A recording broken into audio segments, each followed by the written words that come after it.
ተንቢሃት ትምህርታችን የሚሆነው አህካሙን ሸሪዓዊ ብይኖች የተቀመጡ እና ያለን ተختص እነዛ የሚለዩ የሆኑ ቢዘውጂየቲ በትዳር ዙሪያ ወቢኢንሃኢሃ እሷንም በማሟላት ዙሪያ ያሉ ነጥቦችን የምናይበት ይሆናል ማለት ነው።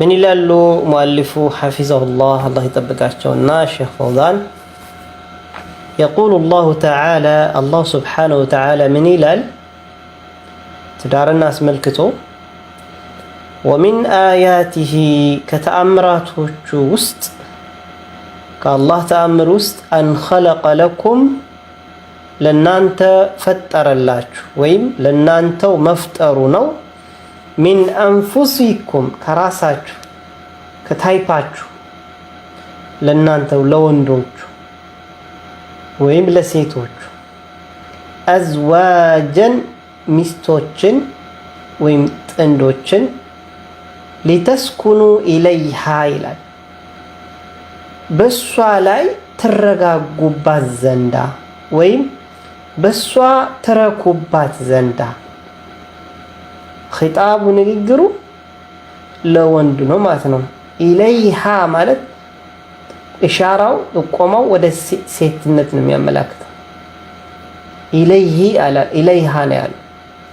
ስለዚህ አዝዋጀን ሚስቶችን ሊተስኩኑ ኢለይሃ በሷ ልትረጉባት አላህ ፈጠረላችሁ። ወጀዐለ እንዲሁም አደረገ በይነኩም በመካከላችሁ አላህ መወደተን ውዴታ እንድትዋደዱና ፍቅር ላቭ እንድትፈጥሩና ወራህማ እንድትተዛዘኑ አላህ በመካከላችሁ ጣል አደረገ። ኢነ ፊ ዛሊከ ይህንን በማድረግ ዙሪያ ላይ እኮ ለአያቲን ትልቅ ተአምራት አለበት። ሊቀውሚ የተፈከሩን በትክክል አስተንትነው ማየት ለሚችሉ ሰዎች ትልቅ ተአምር አለበት። ይህንን ማድረጉ ትልቅ ተአምር ነው በማለት በዚህ መሰረት የዘዋጅን ያነሳሳል ማለት ነው። የዘዋጅን ዓላማ እና ዘዋጅ እንደተደነገገ ኤቪደንሻሊ ሱረቱ ሩም 12ኛው አንቀጽ በዚህ መልኩ ያስቀምጣል። 21ኛው አንቀጽ ማለት ነው። ويقول الله تعالى አሁንም አላህ Subhanahu Wa Ta'ala ምን ይላል? በሌላ አያ ላይ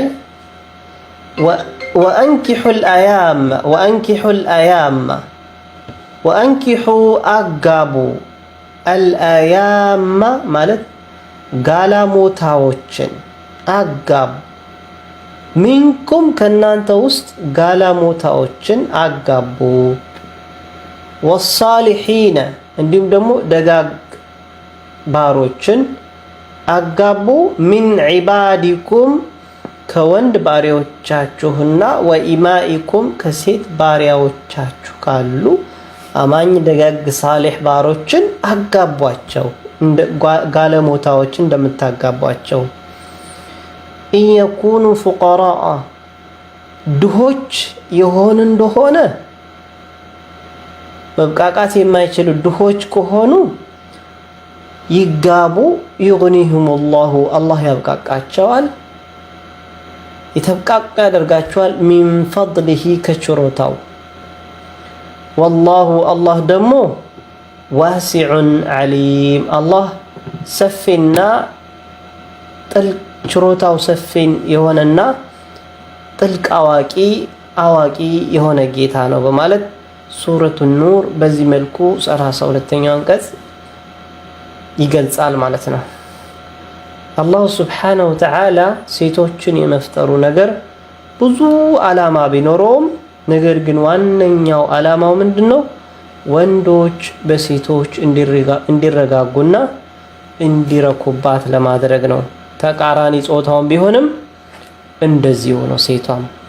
ሴቶችም በወንዶች እንዲረጋጉና እንዲረኩ ለማድረግ ነው ዓላማው። ብቻ ምንም ይሁን የቁርአኑ እይታ በወንዶች ላይ ያነጣጠረ ነው። ሊተስኩኑ ኢለይሃ የሚለው እንደነገርኳችሁ በሷ ላይ ልትረጉባት በማለት ሜንሽን ያደረገው። ይህ ማለት ትልቁን ፖርሽን የሚይዘው ወንዱ ነው። ከሴቷ ይልቅ መረጋጋቱ በጣም አስፈላጊ ሆኖ ሜንሽን የተደረገው ለወንዱ ነውና ከዚህ አንፃር ይሄ ከመሰረቱ መነሻው በሸሪዓ የተደነገገ ለመሆኑ ማሳያው ከዚህ ነው ማለት ነው። ከቁርአናዊ አንቀጽ ማለት ነው።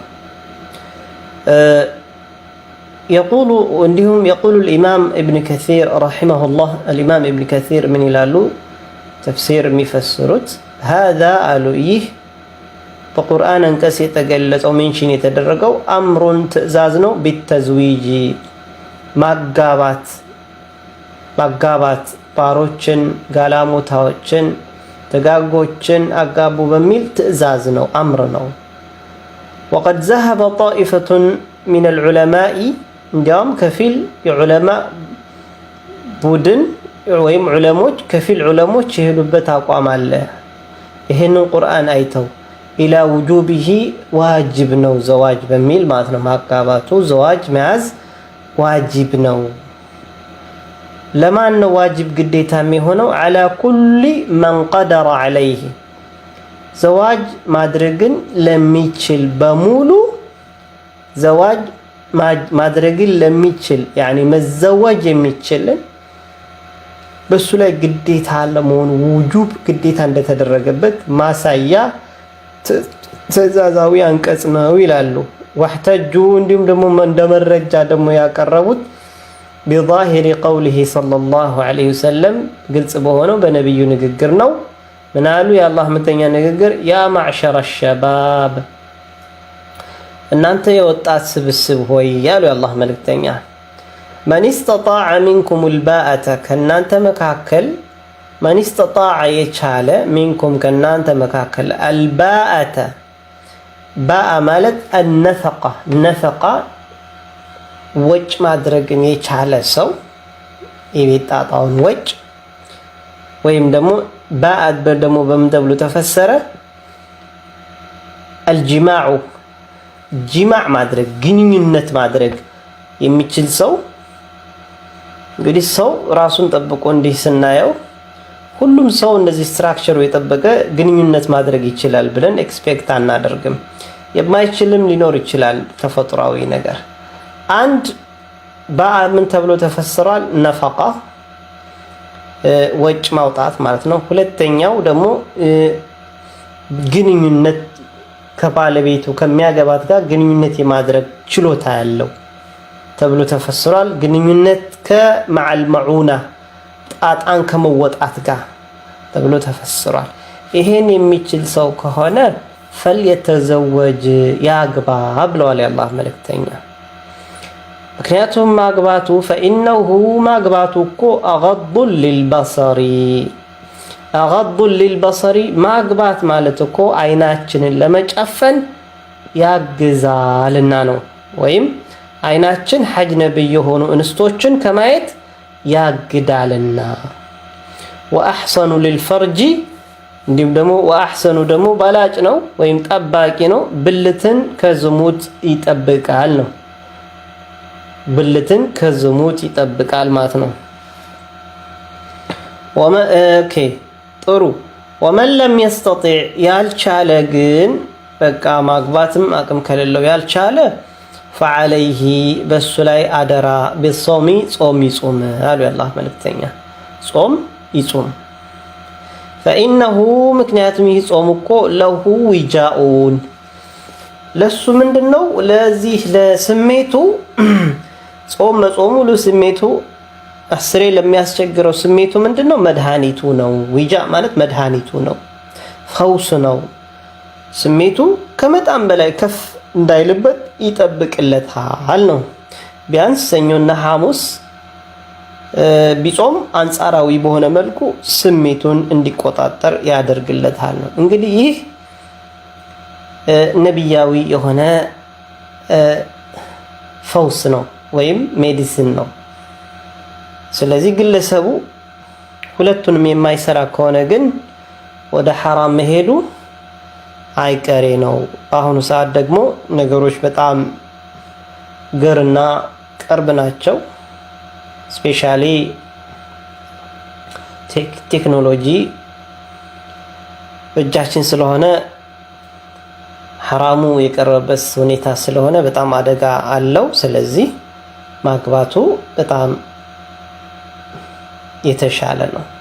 ወይም ደግሞ መጾሙ በአንጻራዊ መልኩ ስሜቱን ያግትለታል። አኽረጃሁ የተዘገበ ነው ፊ ሰሒሐይኒ ቡኻሪና ሙስሊም ላይ ሚን ሐዲስ ኢብን መስዑድ ከሐዲስ ኢብን መስዑድ የተዘገበ ነው። ثم ذكر كذا ما وصو أن الزواج እንዲህ አሉ ዘዋጅ እኮ ትዳር ሰበቡን ዋነኛ ምክንያት ነው ሊልጊና ሀብት ለመምጣት ዋነኛ ምክንያት ነው። ሙስተዲለን መረጃን በማምጣት በየትኛው ቢቀውሊህ ተዓላ በአላህ ስብሓነሁ ወተዓላ ትዳር ለሀብት መምጣት ዋነኛው ሚንስ ነው። ይሄ ደግሞ በተሞክሮ የታየ ነው። ሰውየው መጀመሪያ ላይ ሲገባ ጨለጥ ያለ ደሃ ነበረ። ከዛ ትዳር ላይ ከገባ በኋላ በቃ ሁሉም ቤቱ በሽበሽ ነው። ሱብሃንአላህ ይሄ በትክክል የታየ ነገር ነው። በአይንም የታየ ነገር ነው። ስለዚህ ምን አሉ ዘዋጅ ለሀብት ምክንያት ነው ሲሉ መረጃቸውን ከየት አመጡ ዑለሞች? ቢቀውሊሂ ተዓላ በአላህ ስብሓነሁ ወተዓላ ንግግር ነው። ኢየኩኑ ፉቀራአ ስላለ ነው አላህ ዐዘ ወጀል ድሆች የሆኑ እንደሆነ ዩግኒሁም ላሁ አላህ ያብቃቃቸዋል ሚን ፈድሊሂ ከችሮታው አላህ ያብቃቃቸዋል በማለት ሱረቱ ኑር 32ኛውን አንቀጽ በዚህ መልኩ ያመጡታል ማለት ነው። ወዙኪረ እንዲሁም ተወስቷል ደግሞ አን አቢ በክር ስዲቅ ከአቡ በክር ስዲቅ ረዲየላሁ ዐንሁ አላህ ስራውን ይውደድለትና አነሁ ቃል አቡ በክር ስዲቅ እሳቸው እኮ እንዲህ አሉ። ምን አሉ?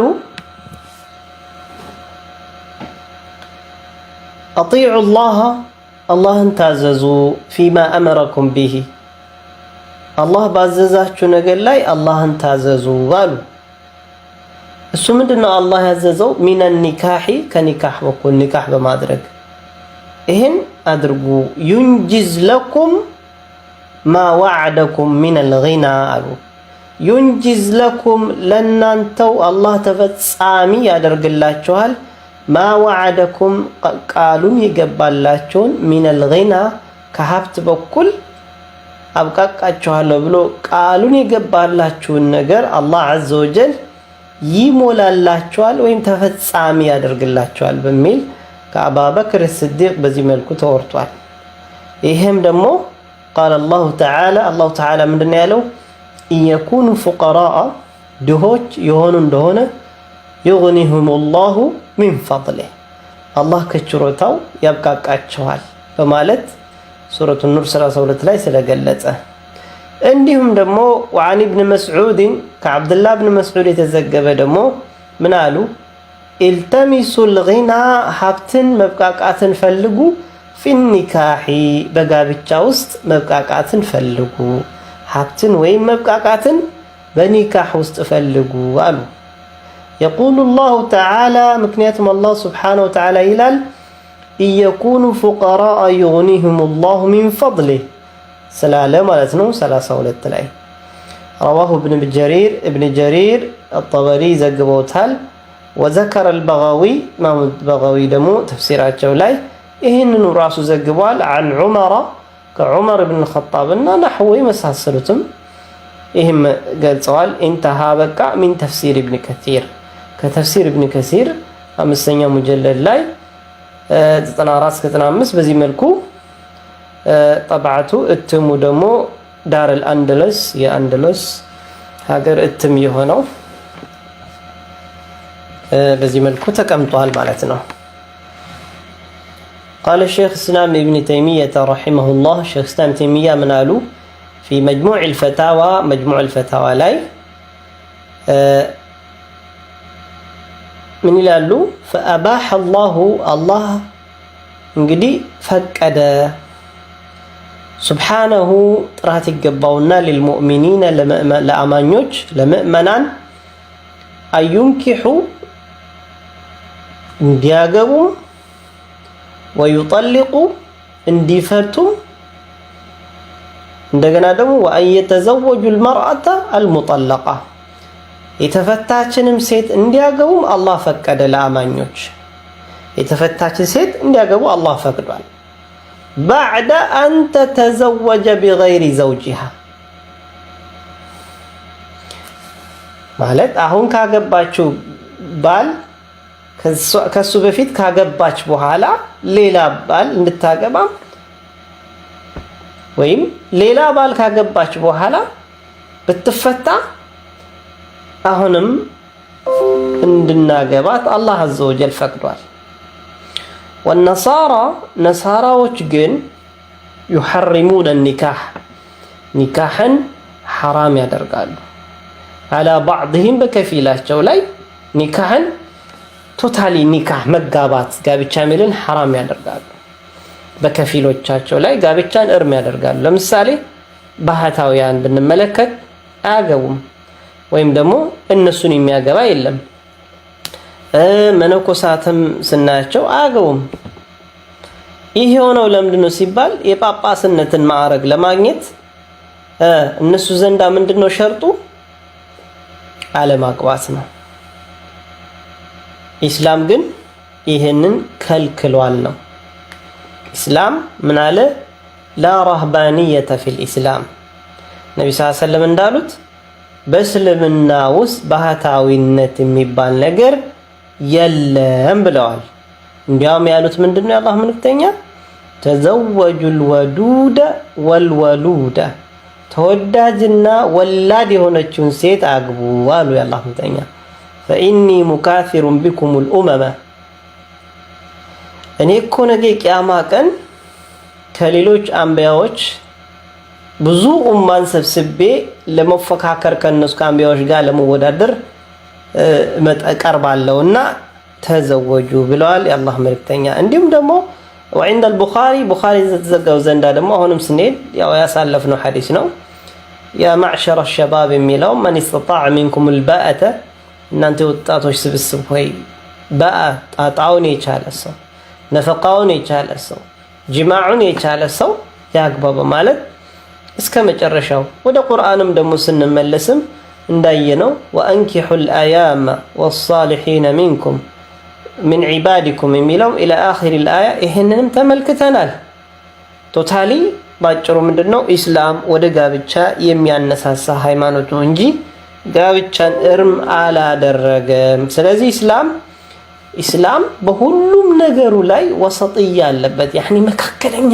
የሆነ አካሄድ ነው የሚሄደው ፍትሃዊ የሆነ አካሄድ ነው ኢስላም የሚሄደው ይህ የሚያሳየው ምንድነው ደግሞ ኢስላም ሰው ሰራሽ ሃይማኖት ስላልሆነ ነው ይሄ ሰማይ ወረድ ሃይማኖት ስለሆነ ነው የሰውን ችግር ግምት ውስጥ ያስገባ ሃይማኖት ነው የሰውን ችግር ግምት ውስጥ የሚያስገባ ሪሊጅን ነው ኢስላም እንጂ ቶታሊ አልከለከለም እንደገና እነዚህ ነሳራዎች ደግሞ ወመን አባሁ ለሁ ኒካህ ኒካህን ደግሞ ሙባህ ያደረጉለት የፈቀዱለት ኒካህ እንዲያገባ ከፈቀዱለት ነሳራዎች ዘንዳ ማለት ነው ነሳራ ማለት ክርስቲያኖች ማለት ነው ኒካህ የፈቀዱለትን ሰው ለም يبيح له الطلاق መፍታትን ግን አልፈቀዱለትም በእነሱ እምነት ፍች አይፈቀድም ነው ስለዚህ ቢጣሉም ምን ቢሉም ባለህበት ቀጥል ነው በጣም የተበላሸ ህይወት ቢኖርም እንኳን ማለት ነው በዛው ቀጥልበት ነው የነሱ እምነት መፋታት የሚባል የለም ይሄ ነው واليهود አይሁዶች ደግሞ يبيحون الطلاق طلاقን መፋታትን ይፈቅዳሉ لكن ነገር ግን እቺ ሴት اذا تزوجت المطلقه ይህች مطلقه የተፈታችው ሴት መጀመሪያ بغير زوجها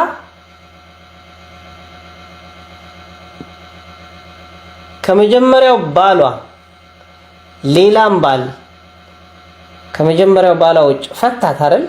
ሌላም ባል አገባች። ይሄኛውም ባል ከፈታት ተመልሳ ወደ መጀመሪያው መሄድን ሐሩመት عليهم عندهم እነሱ ዘንዳ ወደ መጀመሪያው ባል መመለስን ከልክለዋል። ወደ መጀመሪያው ባል መመለስን ከልክለዋል። ኢስላም ግን ይሄንን በተቃራኒ ፈቅዷል። ሰሐቢያ የሆነ ታሪክ ነው። ሰሐቢያ መጣች ወደ መልእክተኛው። የመጀመሪያው ባል ፈትቷታል። ሁለተኛው ባል ጋር ነው። ሁለተኛው ባል ጋር ደግሞ ገና ጫጉላቸውን አልጨረሱም ወይም ደግሞ ሞካክረዋል። ከዛ መጣች ስሞታ ልታቀርብ በሁለተኛው ባል ላይ የሆነ ሪዝን አቀረበች። አንተ ያላህ ሁለተኛ ባሌ እኮ እንዲያው ዝም ብሎ ነው አለችው። አላት። ታዲያ ወደ መጀመሪያው ልትመለስ ፈልገሽ ነው አሏት። አዎ አለች። አይሆንም፣ አንቺም የሱን ማር ሳትቀምሽ እሱም ያንቺን ማር ሳይቀምስ ወደ መጀመሪያው ባል መመለስ የለም ብለው የአላህ መልእክተኛ እናንተ ሰሃቦች ወይ ይሰማችኋት ነው ወይ አሏት። አዎ በሉ አስወጡልኝ አሏቸው። ውጭ ተብላ ተባራ የወጣችበት ሰሃባ ነበረች። ስለዚህ ኒካሑ ትክክለኛው ሰከን የሚባለው ከተገኘ በኋላ ያው መፈቀዱ ያሳያል። በዚህ ያው ሌላው አሐዲሶችም እንደው እንደ ሳምፕል ያመጣ ነው እንጂ ለፈገግታ ያክል ኢስላም ፈቅዷል። በሩ ኦፕን ነው። ያንን ፈትታ የመጀመሪያው ከፍታት በኋላ ሁለተኛው አገባች አልሆን ካለ ወይም የመጀመሪያ ባሏ የምትወደው ከሆነ ወደ መጀመሪያው እንደገና መመለስ ትችላለች። ግን ወይ አለው ወደፊት እናየዋለን ኢንሻአላህ ብሉጉል መራም ወይም አሐዲሶች ላይ ስንመጣ ወይም ወደፊት እናየው እንችላለን እንዴት ነው የሚለው። ስለዚህ ነው ይሄ ነው ማለት ነው። ምን ብለናል? ወነሳራ እሺ ነሳራዎች ደግሞ ላ ጠላቀ عندهم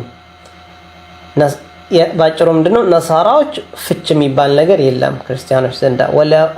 ወልየሁዱ አይሁዶች ዘንዳ ደግሞ ላ ሙራጃዓተ መመለስ የሚባል ነገር የለም ወደ መጀመሪያው ባል بعد ان تتزوج غيره عندهم እነሱ ዘንዳ ከመጀመሪያው ባል ሌላን ካገባሽ በኋላ ወደ መጀመሪያው ባል ለመመለስ የሚባል የለም። والله تعالى الله سبحانه وتعالى ደግሞ أباح للمؤمنين الله ለምእመናኖች ፈቀደላቸው هذا ይህንን መፍታትም ሆነ وهذا ይሄኛውንም ደግሞ መመለስም ሆነ ፈቅዷል። انتهى አበቃ ማለት ነው። ይህ እስላም ፍትሃዊነቱን የሚያሳይ ነው ማለት ነው። وقال الإمام ابن القيم رحمه الله إمام ابن القيم الله يزن الله جونا من يلالو في الهدي النبوي هدي النبوي ميلو مصافات شو لا يسوسن يوم مجلد عند 149 في لاي مبينا بمجلس ويمسي أبرارو منافع الجماع يجمع تكموش جماع مالت يا عربية وردنا أمارنيو يجنينيونت تكموشو سيتقسو الذي هو عنده هنا أحد مقاصد الزوجية يتدار ብዙ ዓላማዎች አሉት። ከትዳር ዓላማዎች ከነዛ ዋና ከሆኑት ዓላማዎች ውስጥ አንደኛው ሴክሹዋል ኢንተርኮርስ እንደ አንደኛው ዓላማ ተደርጎ ይወሰዳል። فإن الجماع ግንኙነት ማድረግ ውዲዓ የተቀመጠው ፊል አስሊ እንደ መሰረቱ ሲቀመጥ لثلاثه امور ለሶስት ነገሮች እይታ ተብሎ ነው የተፈቀደው። هي እሷ ደግሞ مقاصده الاصليه የጅማዕ መፈቀዱ እነዚህ ሶስት ነገሮች ዋነኛ ታርጌቶች